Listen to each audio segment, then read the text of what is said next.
Sonic Frontiers. It is literally the gift that keeps on giving.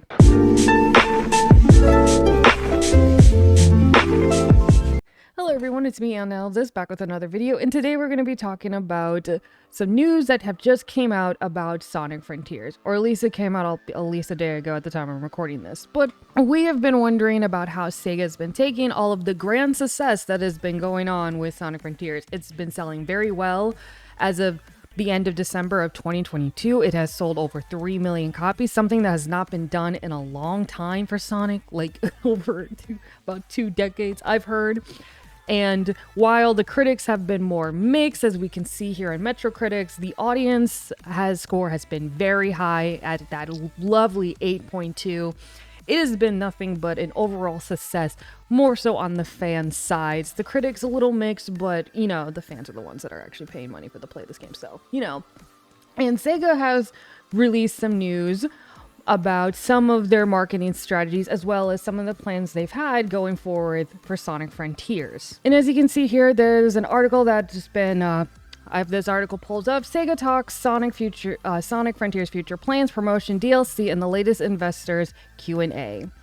So, we believe we've found a title that is widely accepted by a lot of people around the world. So, as the article continues, in a Q&A with investors, Sega parent company Sega CME Holdings appeared confident with the sales schemes of Sonic Frontiers. I mean, rightfully so. As I said, this game has sold very well. The Hedgehog's latest mainline game records a strong financial performance, and it's well received by fans despite an admittedly lower Metro score. The company is expected to double down on Frontiers in the long term based on the strategies like pricing and promotion, as well as the commitment to large-scale projects and repeated sales through free downloadable content. Which is, of course, is another thing that a lot of people have been loving, is that the DLCs coming out are all going to be free. Which is something very rare for games these days, unfortunately. They usually will release a $60 to $80, $100 game, depending on the deluxe edition versions or the special packs you will get. And then even after all of that, they will charge $20, $30, sometimes $40 for any extra expansion packs. But not for Sonic Frontiers. You know, the Sonic channel on Twitter, their YouTube channel, and Sega themselves has been very vocalized that all DLCs going forward will all be free, which is fucking amazing. Which is probably why, and I think this interview will go into that more, they've been putting Sonic Frontiers on sales on and off a lot, so people will be more interested and will be able to buy the game more, so they'll be able to participate in the free DLCs. But let's continue. Rating the quality of Sonic Frontiers. Question. While the Metro score for Sonic Frontiers was not as high as it hoped, we know that it was well received by fans. How do you evaluate the quality of this title? I mean, the critics were mixed, but I mean, the fans loved it. I don't know how high they were thinking this was going to be, especially after Forces, but I digress. It's true that the metric score was slightly lower than we expected, but the user score was very high. Okay, so they are talking about the critic score. Okay.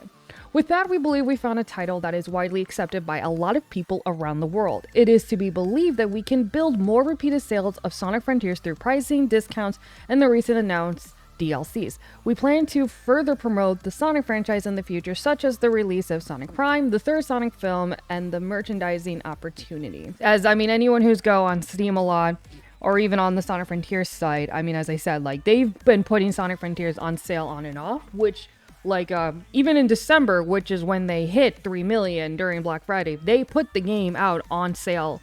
So you could buy, I believe, the deluxe edition for the same price of the standard edition at one point. So, yeah, they've been playing the sales really well with this game. The game's sales strategy.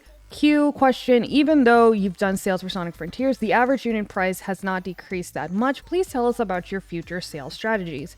Answer, we are proceeding with the title based on a strategical sales plan. We conducted intense promotions around the November release, and as announced recently, we have been able to achieve good results so far. A temporary sale was held around Black Friday, but the selling price have since returned to normal. We have been able to achieve these results while maintaining a certain level of quality, and the number of units sold greatly exceeded our original estimation. We will continue the sell over the long term based on sales strategies such as promotions, pricing, and the development of further DLCs. Will Sega commit to the large-scale projects like Frontiers in the future? This is when things are about to get interesting.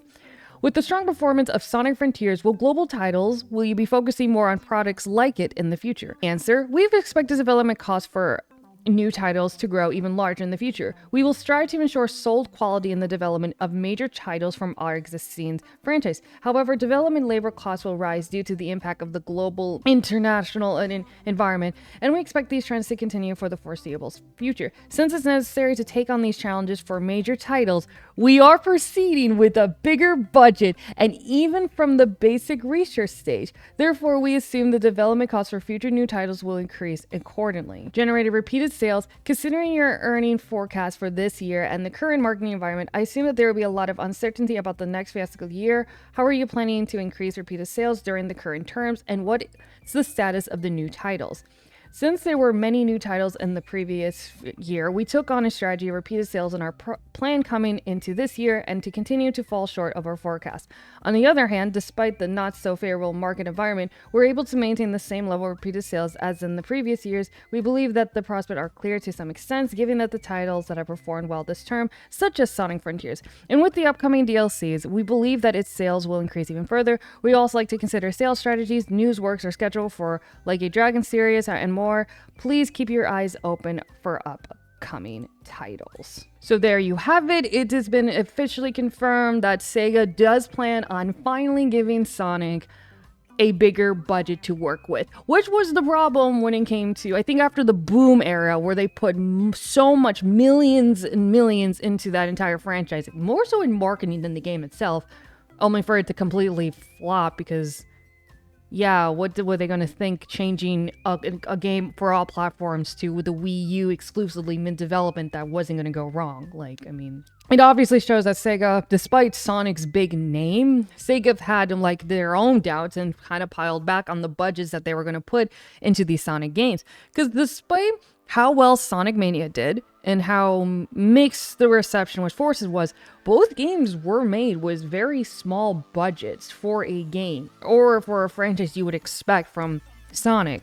But that really just turned to show how much faith that even Sega had within their own franchise, and definitely one of their biggest well-known IPs. But seeing that Frontiers have done very well, and it does seem to be a concept and a graph that a lot of fans really seem to like, and the critics seem to be open about to see more of, it seems that Sega is finally giving that hope to finally let the Sonic team have a bit more money and maybe hopefully time to work for the future content of Sonic Frontiers and just anything Sonic related in the future, which is huge, like, because this is something that they haven't done in a long time, like a really long time. So to hear that Sega is finally willing to let the team have a lot of creativity and money and budget, like, this is so huge, because it means that even the DLCs will probably be much more better fleshed out, because they will have much more to work with. Because that was the issue when even it came to Frontiers, with time and money, which was why I know some people say the game was rushed, but it wasn't entirely rushed in the way that people make it out to be. It was more that they spent so much time planning, and then when it came to putting the idea together, they were running out of time. Even after begging Sega to give them an extra year, they still had a lot of issues to work with, and of course then money. So they had to cut off a lot of ideas and change some of them and not use them, and so that was where a lot of the issues when Frontiers came to the last few bits of the game. So now that they have a lot more to work with, hopefully that won't be such much of an issue, and they'll be able to add more for Sonic Frontiers going forward, or just anything Sonic related that the Sonic team gets to work on. All in all, not like very overly big, like specific news on what we're going to get, but with this news, we do know that going forward that the Sonic team will have a lot more to work with, and thus will be able to give us more in for Sonic altogether. So this is still huge news, as we now have a better idea of what we can look forward to, or what the Sonic team themselves will most likely be able to do now, giving this bigger budget by Sega. Because at the end of the day, I mean, the Sonic team does their best with what they have, and can just hope that Sega allows them to have will allow them to do as much as they really want to do in the Sonic game, which is why you can see the contrast different with these characters from Forces to Frontiers. It is fucking night and day. But I'm glad to hear it. This is just for the first time I'm willing to allow myself to be much more excited for the future of Sonic. And for the first time that I'm really allowing myself to just be optimistic. Because even for Frontiers, I was optimistically skeptic if the game was going to be good now. But now the future, like more and more as this game's success and more, as we get further into this grand year of Sonic and this year of Sonic, which also seems to be starting strong with these news, it just seems to just give more and more hope that the future of Sonic is finally where we want it to be. This is something the fans always wanted, and it seems that, thank fucking God, Sega finally sees it. And now let's see what the Sonic team can do now that Sega sees the potential that the fans have seen and the Sonic team have seen for so long. I'm excited. I so can't wait. I so can't wait. But, with that being said, leave a like, subscribe if you haven't already. I post videos as often as I can. And do you think this bigger budget will help the Sonic team make better content for Sonic Frontiers and any future projects of Sonic altogether? Or do you think that this might be the start of a disaster and we're just going to end up back in the Sonic Boom era? Or do you think, or what do you hope to see in the future of with the DLCs or anything else that you wish Sega will do for the Sonic team so they can be able to better provide us Sonic content? And as always, till next time, bye-bye!